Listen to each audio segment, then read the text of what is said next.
like now that I'm playing Hades 2, I'm kind of like, damn, Hades 1 was kind of janky in some ways. But I feel like that's okay considering when it was made. It's fine. Like at the time you play it and you're like, this is the game of the year, and it was. But now you look back at it and you're like, damn, this is some next level shit. Like this is so polished. Now that this is so good, I look at Hades 1 and I'm like, damn, I can't believe I played that game and like enjoyed it as much as I did, because like this game is just so much better in a lot of ways. But that's what I feel like sequels should be, because at the same time, this is one thing that I feel like runs a lot with the video game industry. They kind of fall into this hole sometimes, not always, where they take into the aspect of your nostalgia and give you exactly what was it, but don't polish it. This one thing that they do very well, and a lot of indie games have been doing very successfully. These indie games are making polished games. Silksong is fucking amazing. They're polishing these games much better than any AAA game is doing, and that's absolutely insane. So today's episode, we're going to be talking about, well, actually back-to-back episodes, we're going to be talking about a couple of video games that have been somewhat in the light. They are new games, but somewhat in the light. Somewhat in the limelight is what I think I meant to say. Dude, they are just somewhat, dude. They are the talk. These are like one of these games is one of the best games of the year, probably. I mean, arguably game of the year. I would say. Arguably, and we could talk about that at a certain point. But what we're going to be talking about today is Hades 2, which is a great game. I mean, we can talk about the things that make it great and all this, but there's different reasons as to why we actually like this game in particular. For myself, it's more of the game itself, like the mechanics, like how it's played. Because I used to be a Hades speedrunner, like the first Hades. I speed ran that game like crazy. Like I spent hours. We were actually living together when I first got into it. Like I remember that feeling. Like I just picked up the controller. Dude, and I was just like good at that game, and I was like, you know what? I feel like I could do this. You spent. I remember, like we were chilling, and you would be ungodly amount of times there, which is kind of funny. Okay, so another thing about Riley is a fun fact, and it doesn't bother me, but it makes me question a lot of things and a little bit confused. As someone who grew up as a console gamer, I do not understand. I purely do not understand as that you would play Hades on your computer. When on your Switch on the computer, when we had a widescreen flat screen TV in the living room, and it was sometimes with speakers, by the way, with a $200 speaker, and I would be like sitting there chilling. I'm not even playing the game right now, and then he's just in his room playing, and I'm like, I don't get it. But like, I feel like for me, gaming can be like really like I gotta lean in, I gotta lock in, get really immersed into it. But I feel like when you kick your feet up on a big TV screen, it gives me more casual vibes. I don't know. That's just me. It's more like I'm here to just relax and, I don't get it. Let everybody sing and the rainbows come out. But why don't you want to relax when you game? Well, I mean, if I'm speedrunning Hades, I'm not going to be like trying to kick my feet up. Well, I guess I could. I probably would do just as good. But when I'm really into it, I just want to like immerse myself into it. But one of the things I was mentioning, so this is kind of like speaking to the difference between the two of us as like gaming people. If you haven't realized, and we're gonna try. We're doing this so we don't end up as an anime review channel, which might be a thing. But one of the things that you may have realized that kind of makes us work in an odd space together really well is that as people who play gamers, we have two things that we care about more or less. And it's that I'm someone who cares a lot about lore and references. No duh, if you follow me, you would know. And then Riley is more of a less about the story, more about the mechanics, gameplay. The feel of the game, things like that. So. And so I was saying before, and I was telling Riley this, that I think Hades 2 and Hades in general is one of the games that does probably, in my opinion, the best version. The best of both worlds. It's Britney Spears. It's the No, that was Miley Cyrus, wasn't it? Miley Cyrus, Britney. Oh no, fuck. Was it Britney? No. You're right. It's Miley Cyrus. I don't know pop culture at all. No. You're so right. Why did I say Britney Spears? She was just a sad one. Dude, you know pop culture better than I do, probably. That's a rough statement. At least you know what Brad Pitt looks like. I literally wouldn't be able to tell you if you showed me a photo of him. Okay, whatever. Leonardo DiCaprio, I know who he is. So, what I was saying is that it balances the difference between having a story that's really good, that's actually fairly interesting with gameplay. And I mean this in the sense of like when you're going through the game, you are able to, in a hour run or a 20-minute run, you're able to understand everything that happens in that game or all the story in a very fluid method without having it feel like it's stopping your gameplay experience. Yeah, they're really good at giving you a lot of information, but really fast in a short amount of time. And it doesn't feel rushed, too. Not at all, yeah. Yeah. Because we were saying that one of the things was that when we're going through and getting like you get a lot of the story of an undertone of Hades 2 and Hades in general from when you're collecting boons from the gods. Right? Yeah. And it's like one of those things where it's like really cool because you know, when you collect a boon from a god, yes, you could skip the dialogue very quickly, but at the same time, it's like what? It's like less than a minute of dialogue. Well, to be honest, like if you play enough, it kind of almost like forces you to understand the dialogue or what's happening. Like you kind of just pick it up after a while. Like even if you don't read it, like after, like, which is not what I do. Like I just skip through it. But after a while, you start to get the idea of like, oh, this is like Zeus's like sister or some shit like that, and like her personality is like this, and then it's like it's a real interpretation of like what that god might actually be like, and so then you actually do kind of learn about the gods, what their personalities are, at least interpreted like in Hades 2, what they could be, and how they actually all connect to one another. Yeah, it's very interesting, and it's really cool because typically speaking, when you tell a story in a video game, as far as my own personal experience, you go about it in two different methods. You build a world, kind of like Dark Souls, and then you just play through it. Don't really give a very cryptic hints that there was a story and dialogue to something, and then throw all of that story and dialogue and world building in the clothing and artifacts that you carry. The other option is you go the JRPG route and you go full Persona and tell a 150-hour story, which is still brilliant, but at the same time, you're forced to listen through everything pretty much, more or less. Even if you skip it, it still go through the whole entire thing, right? I actually have a question. So first of all, I agree with you, but my question is like, I feel like, because I don't, just for context, if you're from Jordan's side or you follow him, I don't play Honkai Star Rail. But I feel like in Honkai Star Rail, there's references to like Greek and Roman mythology and stuff like that. Is that true? Yeah, that's fairly recent. That is very recent. Okay, I didn't know if they were like similar in that way or not. It's because I've been running a Greek mythology reference series for Honkai Star Rail because as of late in the last region was all inspired by Roman and Greek like stories, myth, and everything. All the characters were based off of like gods, philosophers. Gods, philosophers, okay, people, things, but yeah, that's like it's. I mean, to be honest, the reason why Greek mythology is so big is the basis of all of storytelling in the Western world is all based off of Greek theater and Greek mythology. Gotcha. Everything was based off of it. All the concepts of Eidos and the four stages of love, and then the different aspects of Greek theater, comedy and tragedy, romance, and all that stuff. It comes from Greek theater. All of it does. It definitely evolved in dramatic ways and everything, but like a lot of Greek stories ended in tragedy. I mean, if you followed it, if you read any of or listened to any of the dialogue from Hades, you'd learn that they joke about it a lot, but a lot of the shit happens very badly. And there's a constant ongoing theme of like, whether is the gods good people? Is it better if Kronos actually takes over? Like, would humanity be happy with it? Interesting. So what do you think then about the interpretation of the story that plays out in Hades 2? So I think Hades 1 does a better version of making it technically accurate. Hades 1's story is actually legit.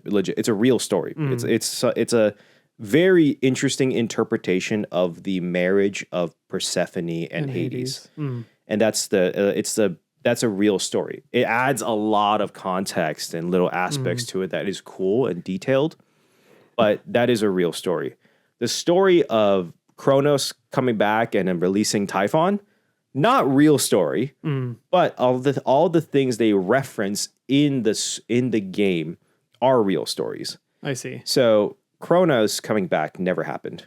Never happened as far as I'm aware. Typhon coming back did happen once, and that's the explanation for the Egyptian gods for the Greek people. Because essentially what happened was that Typhon, father of all monsters, came back and was like, I'm going to fuck your shit up.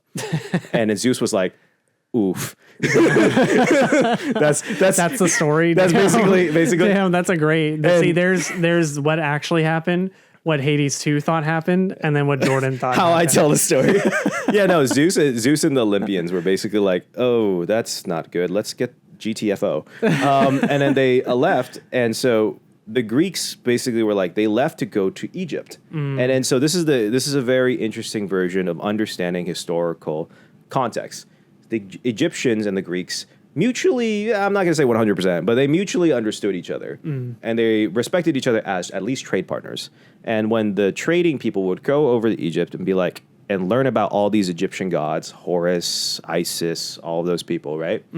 Gods, not people. And then they would be like, oh, why does Isis sound so familiar to like, she's into wisdom. Is that Athena?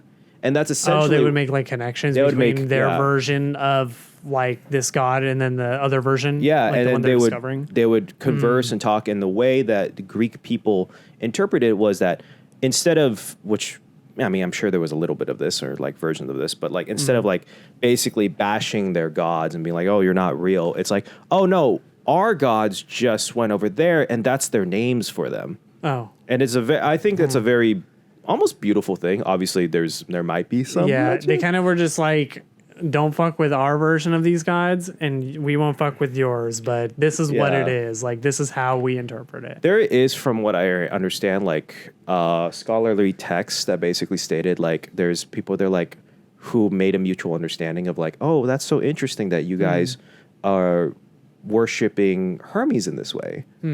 But it's like, I can see that, but that's not exactly how I would interpret it. Interesting. But that is because of how big their divine domains carried. So, for example, Apollo is the god of, I'm not even joking, god of music, music, prophecy, medicine, and possibly the sun. Wait, how did he get so many? It just became because he was the golden boy. They even make a reference. Okay. And then so they were like, whoa. Oh, you have the, I forgot, it was like Horus or something like that. I was like, oh, he's probably the sun god then. He's Apollo. And then they would do the same with like Hermes. And they're like, intelligence, this, and traveling. It's like, oh, is that Seth? And that's kind of like the way they interpret it. Damn. So basically they just got a bunch of really smart people into a room and they just like connected the dots almost. That's pretty cool, actually. So that'd be so fun to do though. Cause you're like, if you basically get your chance to tell your story and then you're like, all right, now like, let me hear your story. And then you guys all like get the crazy person map up on the wall and the string. The conspiracy theory you're board. Like, bam, bam, bam, bam. And then question marks and stuff. That'd be like a really fun exercise to do. Yeah. But basically that's the only version of Typhon coming back in Greek mythology. Interesting. So like, the accuracy, does that affect the way you feel about the story in Hades 2 or the rating you would give it? Oh, or, for sure. Like, does it negatively or positively impact it? Because like it's an interpretation then in some ways. So I don't think I have a personal difference. And we're going to talk about, if you're into the gameplay, we're going to talk about that in the second half. But personally, I don't, as someone who's studied Greek mythology, works in game lore, loves stories, I don't have a problem when someone makes an interpretation of Greek mythology, because all mythology, every single story in mythology is interpreted in their own ways and have regional variances. That's fine. And I just kind of take this as its own variance of this concept. And so what I do appreciate a lot is that they have so many times reference actual Greek myths in the small 30-second minute dialogue between characters and then also they know it so well, they joke and poke fun about it. I've noticed that too, actually. Yeah. They'll say something about, well, I don't know the backgrounds of the characters, but I get the idea that they do it because they'll say like, oh, like is my brother still doing this, that, or whatever? Yeah. Like, is he still like fooling around with whatever, Yeah. And like they'll make references to something that isn't even in the story, but it kind of is like so out there. You're like, oh, must be how Zeus is then as a person. It kind of gives you more context around characters. I think one of the greatest ones, my favorite one, is I I forgot if I told you this one. You get to fight Prometheus. Spoilers. But Prometheus. Wait, which one's Prometheus? The blue-haired fire dude. With the bird? Yes. Okay, yeah. Okay, gotcha. So Prometheus is a Titan. And he betrayed the Titans during the first war against the Titans to go with gods. Okay. And after doing though, he was granted like honor, blah, blah, blah. And he ended up, he created humanity from clay. He loved humanity. He's the one who created humanity. He loves humans. He loved them so much. He did a great sin, which was he brought, and this is why he has a fire motif and his foresight.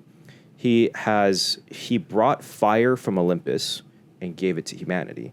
What's special about fire from Olympus? Like, does it do anything? Fire is interpreted as knowledge. He gave humans wisdom. Oh my God. Yo, that's actually crazy. So so he gave them knowledge. He gave them knowledge. Oh, I thought he was giving them knowledge of Olympus. Actually, that's good. Fire. You want him to give fire. So fire is interpreted as literal fire. So technology growth. Let's go. Yes. Team human +1. We got knowledge. Prometheus gave fire in the sense of teaching them how to build fire, but fire in the sense of a motif for knowledge. I see. Gotcha. So it's kind of like the apple in Eden. Right, for sure. So he gave him knowledge, but because the sin of stealing exists, Zeus, lovely person. Dude, he's the best. Dude, I'm like, okay, it's because I don't pay attention to the story. Do they reference like all like the fucking raping and all this shit he does? Yeah. Because I like literally don't read it, but I'm like, and I never pick Zeus, so I don't even get to see any of that. Oh. But in Hades 1, they like didn't reference it. Like they barely referenced it. Well, I understand why they don't reference this. They do. I'll tell you this after the Prometheus thing. Keep going. Sorry. So with the Prometheus, what happened is that Zeus, as a sin of stealing fire from Olympus, naturally tied him to a mountain and had every single day had an eagle pick out his liver. Ew, that's so gross. So it's freaking, oh my God, you laugh like you're like, that's hilarious. I'm like, no, that's freaking gross, man. So the eagle, nasty. The eagle that he has with him is the eagle that picked out his liver. Yo, so like the eagle fucked them up, but then like in the game they're like BFF, but it's just like a callback.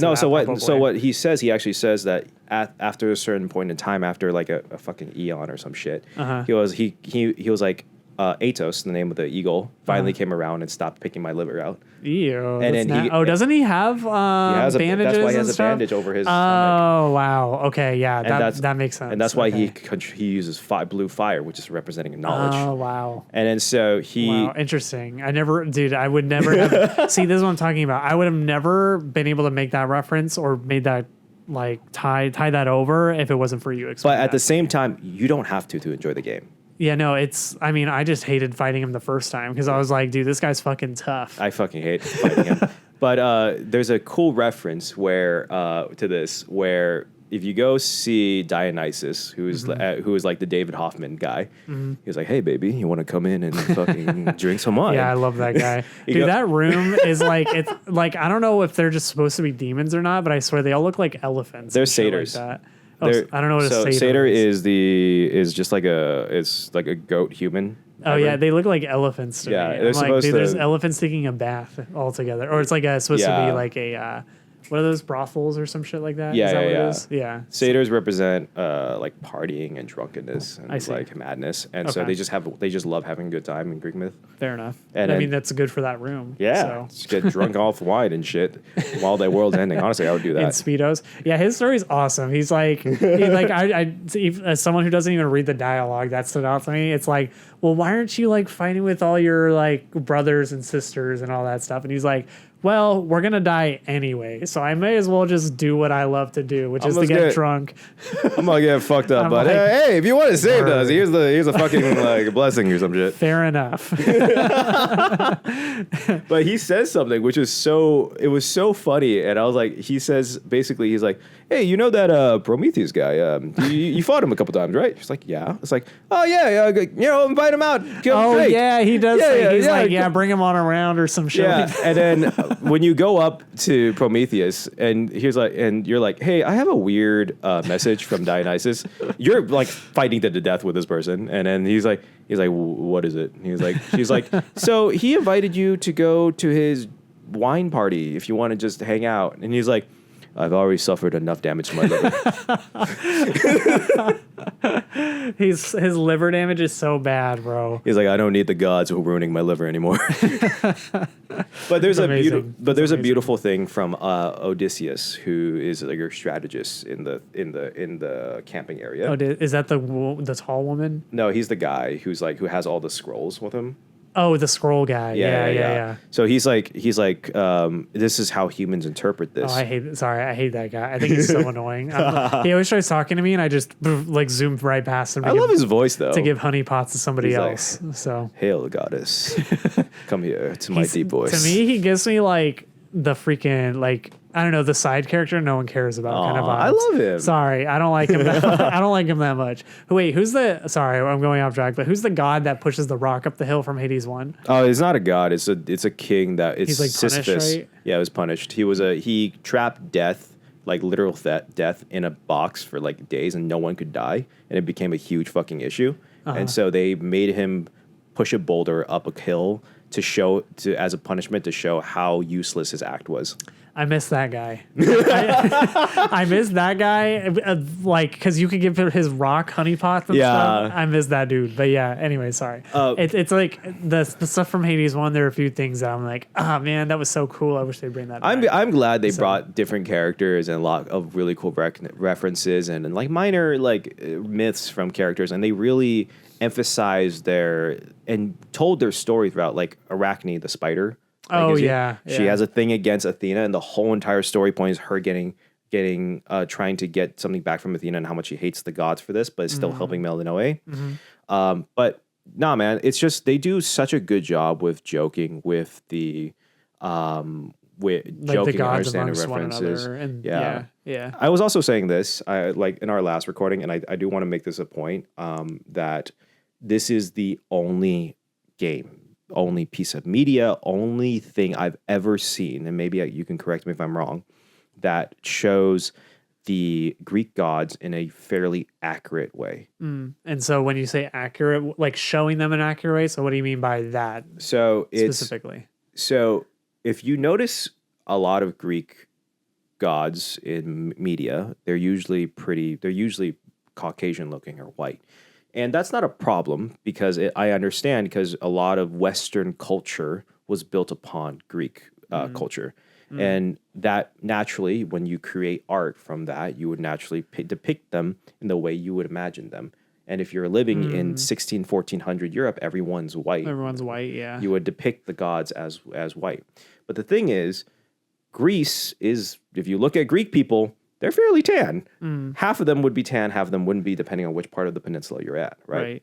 So they do a very interesting thing where they split. Some of the gods are Caucasian, some of them are more Middle Eastern looking or tan. And a great example of this is Zeus looks like how he would normally look in any single media, but Hera is noticeably dark skinned, and so is Apollo, which is crazy because no one ever interpreted Apollo that way. But it's accurate because half of Greece was next to Persia. And if you think of Persian people, they ain't no fucking light-skinned Persian people. Do you think that was like an intentional thing? Oh, yeah. It's a brilliant choice, and it's probably the most accurate method of showing that. And then from what you know, based off of which characters are lighter skin or darker skin, do you think they do a good job at like interpreting those characters the way that you think they should be, or do you think they get it wrong in some ways? It's tough. I can't say 100% that because it's specifically on the skin side of things. It's just like, because obviously we just don't know them. And some of them aren't real. Most of them probably aren't real. But at the same time, it shows a more like diversification. Not just diversification. It's accurate. It's accurate to not just the story. It's accurate to the region. People from Greece, if we ever go to Greece, which we should. Yeah. That's on the bucket list. So. Yeah. You look at Greek people, sure, there's a good amount of them that are lighter skinned. There's a good amount of them that aren't. Dude, when we're in Greece, I'm going to be like in a bad way. Like, are you dark skinned? Are you not? Skin? Yeah. Jordan, I don't think that person's as dark skinned as I imagined. Yeah. No, but I wouldn't actually do that, but yeah. Sorry. No, it's a great, they do, I think reference wise, story wise, lore wise, they do an amazing job. And also, I just remembered your thing about like Zeus, like being a little rapey. Oh yeah. So there's a thing that just a little rapey. A little rapey. Sorry, that's funny. To half of Greek mythology was because Zeus did some things. Yeah, he's a fucked up guy, and they always paint him as if like, well, he is like the strongest or the leader or whatever, but they always paint him in a good light, and I'm like, there's a single moment which is actually tells a lot about it, where if you talk to Hera, his wife, who is the queen of the gods, she's the goddess of marriage and childbirth, and she is talking to Melinoe. She's like, Melinoe, listen to my advice. Don't get married too young. Take it from the goddess of marriages. Damn.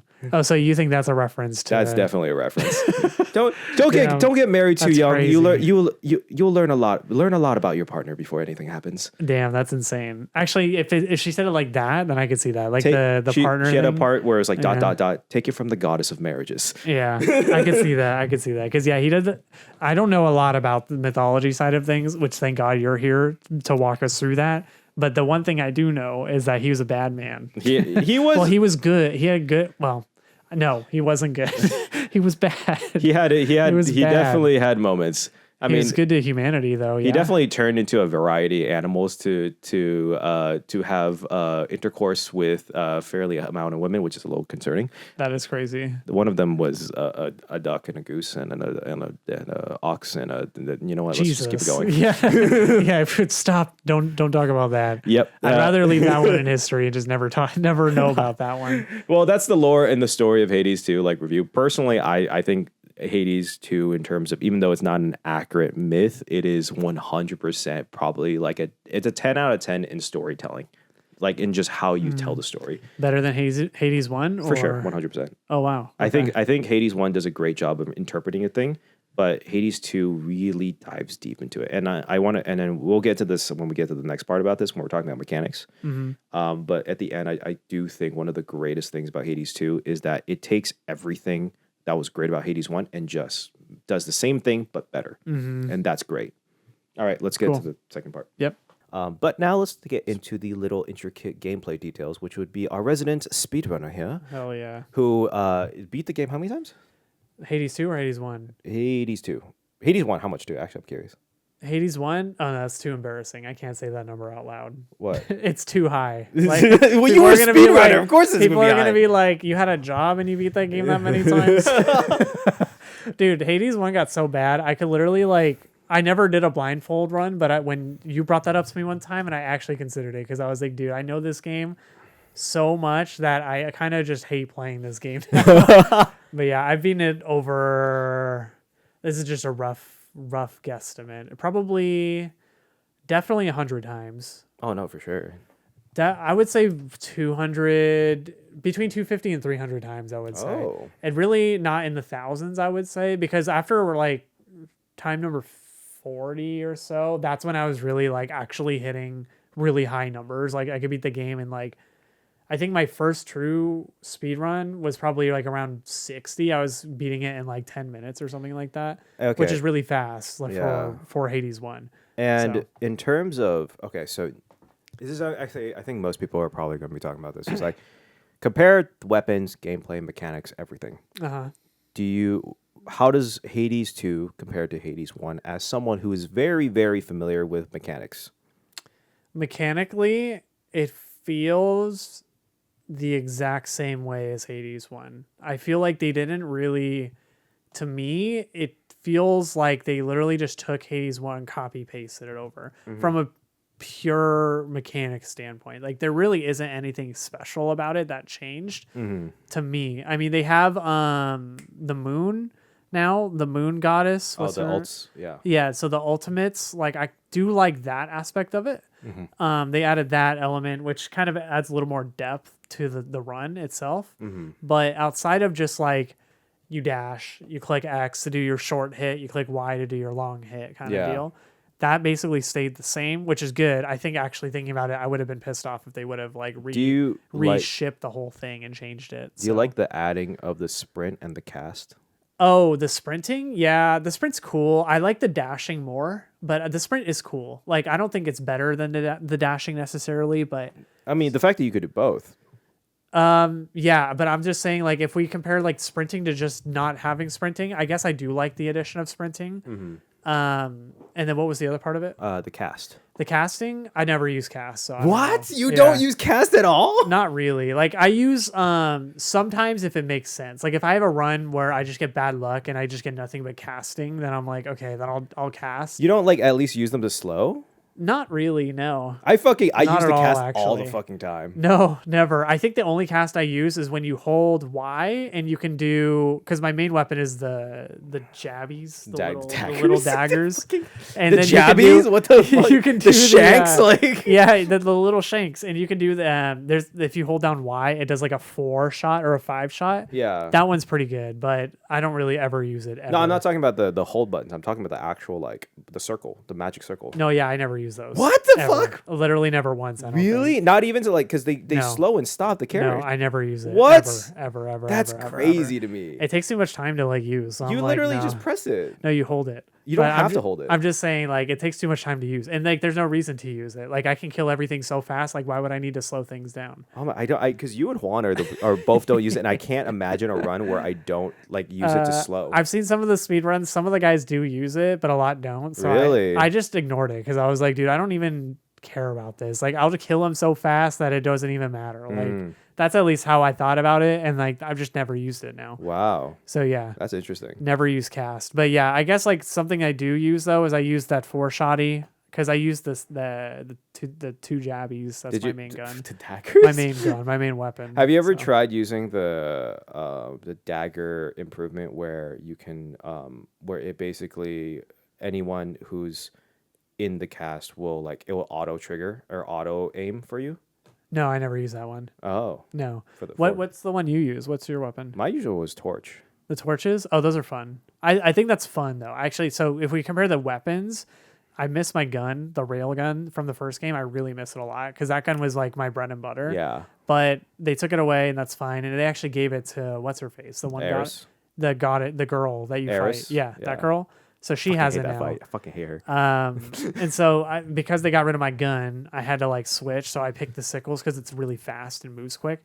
But I will say the weapons are more creative in Hades 2. Do you think they're better?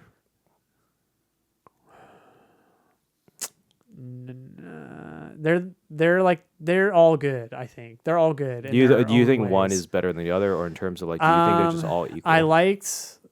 I think the second ones are just more creative. So I think I'll just say they're better, but I think every weapon is good. Like if you're good with it, like if you know how to use it. So I think they're the same in my mind, but I like the creative route they went and they still managed to like not fuck it up. Mm-hmm. Like they went creative and they didn't mess up the weapon. So I appreciated that. So I guess, they're better, but like it's the same to me. It doesn't make a big difference, but I do like miss the gun and I miss the spear, the spear from the first one. Those two weapons are great.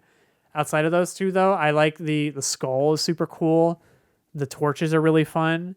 I don't really care for the axe. I think the axe is lame and boring. So I don't run the axe either. So yeah, there's some good weapons and bad weapons in Hades 1, and there's some good weapons and bad weapons in Hades 2. But overall, I guess I like the creative route they went with the weapons. They're pretty cool. Like the gun on your backpack looking one, like with the rockets. Yeah, that one's freaking fire. I haven't played with that one as much yet, but I plan on it because I just think it's cool. So do you like I think it was a good idea to introduce multiple different like dungeons. You can go onto the surface. You can go to the underground. Who was the boss you think was the most annoying to learn the mechanics for? If we go into the underworld, I think the second boss, the Silas? the mermaid. Okay. So that the trio, it took me a while to get the hang of it. Maybe like 3 times, and then I was like, okay, like I can beat her every time now. Yeah. And then going towards Olympus, I would say first boss I've never lost again, so he's really easy. Second boss is the ghost ships, and also easy. I've never lost that one. Eris? Yeah, never lost to Eris. Oh. The third one is the hardest one. Prometheus, the bird liver eating, the bird eating liver man guy. Dude, so I have a story about this. I literally was playing Hades because we were gonna do this video, and I was like, okay, we're gonna let me just kind of refresh myself because I kind of stopped. I was so into it, I had to stop playing because I was like, because you have a job and I have a job and videos to do. But I played it and I was like, I had an almost perfect run. I had 0 Death Defiance used. I practically took no damage. I was doing really good. Yeah. I died with full scale damage on a legendary run. All of it lost to Prometheus because I have shit memory. Dude, it took me, because the thing about him though is he's not easy at first. Like once you figure him out, then he's easy. But if you like to get to him, it takes a while. It takes like 20 minutes just to get to him. So you can't really like practice. Yeah. So you just have to like get to him, pray to God that you remembered how it worked. And if you didn't and you died, then you got to do another 20 minutes of gameplay, assuming you do well on that run and you actually get to him. So that makes it extra challenging in my opinion. I think that the thing that always fucks me up, and this is maybe just a me thing, I have a notoriously absolute fucking shit memory. And when he starts doing the fire one-hit KO thing where you have to dodge it, dude, where it's like the patterns and you have to memorize. Dude, I'm so bad at those. I went from I kid you not, I had a 5 Death Defiance free run. I have 5 Death Defiances, 5 of them. I lost them all to him. Well, I don't know. I did tell you this 100%, but I don't know if you remember it. And this might be new for some people out there trying to either beat Hades 2 or beat it doing it again. So that pattern he does, it's just one pattern repeated twice. It's not, so he does 6 total things. Yeah. It's just one pattern of 3 and he just duplicates it. So if you can remember the first 3, that's all you have to remember. That's you funny. You just do that first 3 and then just repeat the first thing, 3 that you that's did. really funny because I don't remember the first 3 either. Well, I'm just saying, like, if that helps for anyone that's trying to get through it, like, because that one messed me up first because I didn't realize that. And on the second run, I was like, I got through it and I was like, oh, wait, is that like a thing? Like, does he just do the first 3 and then he does the first 3 again? And I'm not talking about like the first 3 the very first time. I'm talking about in the last second one run, where he does all 6, 1, 2, and 3. Mm-hmm. He does that again, 1, 2, and 3 on the same go. So like I realized that, and on the next time I was like, oh, he did it again, and then he did it again, and I'm like, oh, this is his pattern. This is an ongoing thing. Like that's the thing about Hades speedrunning that makes it so like easier for me anyways, is like it's all just patterns. So it's like if you can just remember the pattern of an enemy, like, oh, like this is how far they go and they're going to do that every single time, or this is how like a boss attacks and like they're going to do that same attack every time and it's going to like last this long, they're going to do it around this time. Like once you get a feel for the pattern, you're just like, oh, this is the same pattern over and over again. And that's the only way I could describe it without like sounding like it's some big brain shit, because it really isn't. It's just like, okay, so each boss has its own pattern and you're like, okay, I got to learn and memorize how this boss does this thing. And then once you do that, it becomes really easy. You're just like, oh, this is like the same thing over and over again. Yeah, so. I get that. I just personally have shit memory, but it's like I do feel like, this is maybe just me, I feel like the gameplay, the fighting feels a lot more fluid. There's a lot more boons, a lot more options. There's a lot more characters you can make combinations with, and I feel like the boons have been, with the new gods, have been a little bit more creative.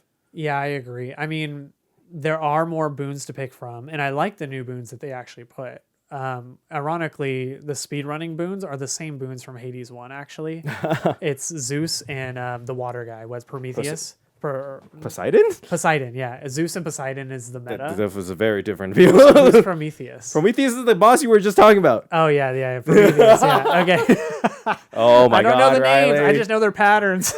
Riley. I just know how they do attacky thingies, and I know how to dodge them. I will say, side note, Prometheus voice actor, sexy as fuck. That voice was so great. That dude. He does have a good voice actor. He has an amazing voice. It's like dude. Raspy, but like kind of like dope at the same time. So it's just in his lore, his what's it called? He is the Titan of foresight, so he can technically see things ahead of time. And so when I was talking about the punishment thing, one of the notes that they say Odysseus was like, that's why humanity always respected Prometheus, was that they say that he knew that punishment was going to happen to him. Oh, he did it anyways. And he did it anyways. Damn, that's crazy. And he had to do it. Yeah, but at the same time, that's why everyone's like, ooh, that's a really bad thing that he went against them. But counter argument, what if because he could see the future, he was like, this is what I'm going to do. And he was like, well, I have to do this. And then he just went and did it. Yeah. Not because of out of his own, like his own pride. He was like, oh, well, I see the future. I know I'm supposed to do this. So I have to do this. But like, he didn't know the punishment. He just did it because he knew he had to do it. I do find it funny that I lose a memory game against the Titan of Foresight. it's just I guess actually that's true. Like it's kind of like you have to memorize the thing that he's doing. It's a foresight. Yeah, you fucking get to see where it's coming, and I don't. Anyways, I mean, that kind of gets to the point though of like the more boons and the fluidity of the game. They definitely took, like, now that I'm playing Hades 2, I'm kind of like, damn, Hades 1 was kind of janky in some ways. But I feel like that's okay, considering what it was made. It's fine. Like, at the time you play it and you're like, this is the game of the year, and it was. But now you look back at it and you're like, damn, this is some next level shit. Like, this is so polished. Now that this is so good, I look at Hades 1 and I'm like, damn, I can't believe I played that game and, like, enjoyed it as much as I did. Because, like, this game is just so much better in a lot of ways. But that's what I feel like sequels should be. It should be, yeah. That's what it should be, because at the same time, this is one thing that I feel like runs a lot with the video game industry, is that they kind of fall into this hole sometimes, not always, where they take into the aspect of your nostalgia and give you exactly what was it, but don't polish it. Yeah. This one thing that they do very well, and a lot of indie games have been doing very successfully, and I hope AAA games take note, is that these indie games are making polished games. Silksong is fucking amazing. Yeah. Expedition 33 is fucking amazing. But even though that's not like a sequel. That's not a sequel. It came from a smaller studio. Yeah. So. It's they're polishing these games much better than any AAA game is doing. And that's absolutely insane. No, yeah, totally. I mean, I feel like too though, like sometimes games do make sequels and they try to do that and it like fails. Like they don't really, for sure. Like it just feels not fresh enough. Like that's how I interpret it, is like when I play remakes or version 2s, I can't think of an example right now, but like when I play Battlefield, like not with Battlefield 6, but like when I played Battlefield 3 and I played Battlefield 4, I was like, Battlefield 4 is so boring, because like they try and change it so much that you're like, oh my god, like I don't even know this game anymore, or they don't change it enough, and then you're like, oh my god, this is so boring. I could just go play the better version of this from the previous one. Yeah. And they found the line of like, we're not going to change this so crazily that what you're familiar with goes away. We're just going to add things, and we're going to hope that you like these things. Like the casting is new, even though I'm not a fan. Like I see people use it. It's actually pretty cool. I just don't like use it, you know. Well, but on top of that, they basically, so if I correct me if I'm wrong, Hades, the original one, you just pick the weapon and go mostly, and you just and you had the skulls you could add to to make it more difficult. But what they did that I really like is they basically took that same formula, which they shouldn't have changed because it was really good, and they just sprinkled in more. And they just added like options like the arcanas, which I think is really cool. You can have and change and apply different arcanas for different effects. You can have a pet that does different things. You have more resources. You have the ability to choose more like interesting weapons. And in my opinion, those weapons are more unique and different from each other than it was in Hades 1. At least in my opinion. Actually, yeah, I agree with you. Like, I think the bow and arrow and the spear were pretty similar. You just threw the spear versus shooting arrows, or the gun versus the bow and arrow. Yeah. So, yeah, I agree. mean, objectively, the closest, let's say, would be like... The torch and the skull are pretty similar? The torch and the skull, but even then, they're not similar at all in terms of how you play the game. Yeah, it's different. And people have their choices and picks and what they like, and it's like, okay, that's really cool, because it's exactly what a sequel should be. It's the same thing, but better. Yeah, totally. Yeah, so I wanted to finish the thought, though. Like, I think the fluidity is much better, though. I agree. Oh, yeah. And you could tell they actually tried, too. Like, I think that's the difference, too. Sometimes, like, I don't know if it's probably just a feeling. Maybe it is interpretation. You can be more analytical, but, like, I feel like they actually tried to make Hades 1 better. And, like, I don't always get that feeling from other games. Like, sometimes I get the feeling that they just, like, put it together because they had quotas they had to meet. Oh, and yeah, like, for sure. there was a lot of hype around it, and so they were like, you know what, fuck it, we're gonna make money, so let's just push this out, you know. I think it's a perfect example of what I really like happening in the gaming space is that I hope extends to other industries is it's proof that one small indie companies can make amazing games and has a huge following, unbelievably huge following. At this point, no AAA game studio, Nintendo, Sony, Microsoft, and none of them can deny the success of an indie game. If Silksong was so big that no other game industry wanted to release around it at the same time, Hades 2 and Hades won Game of the Year. Balatro won Game of the Year. There's no game studio can now deny that aspect, and it gives a competition of like, okay, we now have to perform. Because how are these guys beating us? Dude, by the way, Balatro is awesome. Balatro is fucking awesome. Freaking cool as fuck. I love that game. Damn, I love that game. But yeah, I agree. Like Supergiant, who's the studio that made Hades, but they've like done what I was really hoping they would do. I was really scared they were gonna fuck it up. Yeah. Like I literally wouldn't even play the beta when it came out. Oh yeah, I remember that. I literally wouldn't touch it because I was like, dude, I don't want to like play the unpolished version. Like I need this to be out and finished, because if I play something like this, like a game like Hades 1 did mean a lot to me, you know, because it really pushed me to like start making videos around it, and I tried really hard for it and all this stuff. I spent so much time. I didn't want to be disappointed if Hades 2 flopped, and in my opinion, I think they had higher odds of flopping than they did of succeeding. Oh, for sure. In my opinion, and they just like actually didn't. Like even if you weren't a big fan of Hades 2, which is fine, and you just thought it was the same as Hades 1, I could see someone thinking that like, oh, this is pretty much the same thing. They just add a few bells and whistles. I still think that's a success if that's your takeaway from that, because Hades, they could have fucked it up. Because Hades 1, even if it was lateral or perpendicular, parallel, or perpendicular is like this, I think. But yeah, parallel is like this. But yeah, if it was the same, yeah, even if it's a lateral rating, the rating of Hades 1 was 10 really out of 10. High. Yeah, yeah. So like that's still brilliant. You know? Yeah. I will say though, the music in Hades 1, like I got so tired of hearing that shit. I heard the same fucking songs over and over again. I was so tired of it. I like that they added the 2 paths, like what we were talking about earlier, because at least that's the thing with Hades 1 is you get so good at beating like Hades that you're like, oh, well, why do I need to keep doing this over and over again? Like I know exactly what's going to happen. Even if it's true RNG, it's not. It's like the same things are going to happen usually. Yeah.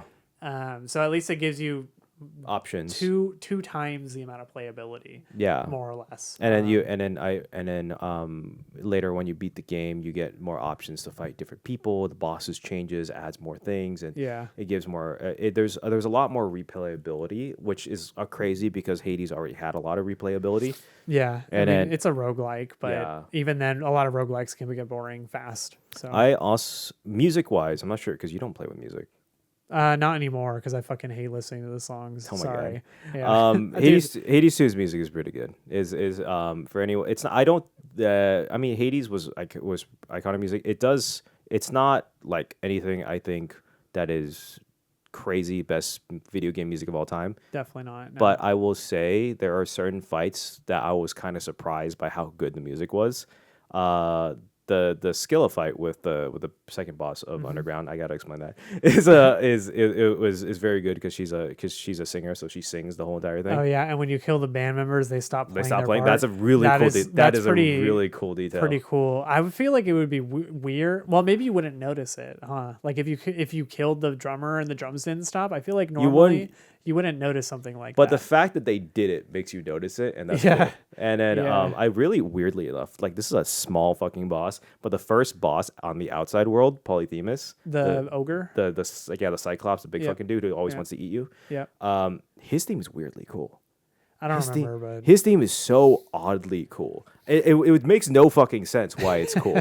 it's like the weirdest character to be like cool. The least epic boss out of all of them. And then I really like the theme for Icarus. the guy who flies in and kind of hits on Melanoy. Yep. Yeah, I know Icarus. He's like the one of the guys I actually do know because he's the flying boy. Yeah, he's the flying boy. Yeah. There's actually, it's kind of a side note. There's a really, really cool little poem about Icarus that I was like, oh my God, this is actually really interesting. That really changes the perspective. Has nothing to do with the game, but like it was, but it's a very, very cool note that him falling from the sky because of his wax wings was him defying the gods, and I was like, that's pretty sick. Okay. Interesting. That's cool. Yeah, That's but cool. anyways, it's the music I think went up a bit, but not enough to be like. Well, yeah. Right up. To be honest, Hades. Yeah, I agree. Hades 2 music was better than Hades 1 music, but now that I think about all of the good video game music that exists, I'm kind of like it's kind of average music. Yeah, like in Hades 1. Yeah, and that's not a bad thing, but it's also like I don't think it's but I am glad to say that it's not bad or they didn't focus on it. There's someone that focused on it and you could tell, but is it something crazy like as good as like Final Fantasy, Kingdom Hearts, Mario Odyssey? No, but at the same time it's very impressive. I also want to say this because I know we're coming up on time, is like it took me a while. It actually took me a little bit to kind of warm up to Hades 2 in general. Yeah. I kind of actually interpreted them just doing what they did that worked, plus adding more, as kind of a bad thing at first. I kind of was like, oh, I don't know. Like, yeah, they didn't really do anything crazy. But like, the more I thought about the fact that they didn't do something super crazy and that it is really fun and that they use their secret sauce and then they added more that didn't totally break the game. Like, I kind of learned to love it a little bit more. So even if you don't think it's like game of the year, which I don't even think it's a game of the year, but personally, even if you don't think that, I mean, I feel like you should still give it a chance. Like, at least beat the game first and then decide if you don't like it. Because I think it should be nominated at least. You think it should be nominated? For the games that came out in 2025? It depends who the other games are, because I already know my game of the year. But maybe. All right, final couple questions because we are coming out on time, and I'm sorry to start to cut you off, but What's up? We do need to make this. Mr. Riley Hertz. What's up? Will you be a Hades 2 speedrunner? We'll see. Oh, We'll see. I don't know yet. All those top runners, beware. We'll see. If enough like people showed interest in watching content around that, then I would upload content. Yeah, we'll see. We'll see. I don't know yet because it can be done. Like, I know for sure I could do it. Yeah. It's more about like I have to upload YouTube videos, man. All right. That should take so long. So yeah, if people want me to though, I definitely will. All right, so. Final ratings out of 10 for we're gonna make this thing. We're gonna be a review channel for every fucking thing. Hell yeah. Yeah, we will. Rating 1 to 10. 9.5. 9.5. Yeah. I will give it. I'll give it a 10 out of 10. You give it 10? Okay. I give it a Fair 10 enough. out of 10 because anything I have a problem with Hades 2 is not something that is inherent to the game, but more of the genre of the game. And so because of that, I can't count it toward the rating in my head. Gotcha. I'm a hard critic for sequels in general. Like, that's just who I am. Like, if the original was stunning, there's basically nothing you could put out that is going to be as good as that. Even though we talked about like it being so great and all this, I think nostalgia always kicks in for me, and I'm like, that game was so like defining for like how I am as a gamer that it's like impossible unless this game does that same thing for me, which I don't think it did. But outside of that, 9.5 I think seems right. Like, I wouldn't say it isn't worth nominating for Game of the Year. I wouldn't say it is.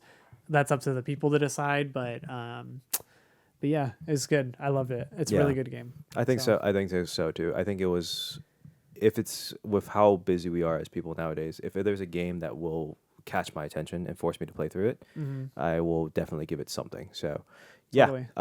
it's crazy to think that I named it 10 out of 10, but I just really do think it was, with everything, it does add a point because of how good the references are as someone who does care about that, and it does a really good job of it. So Nice.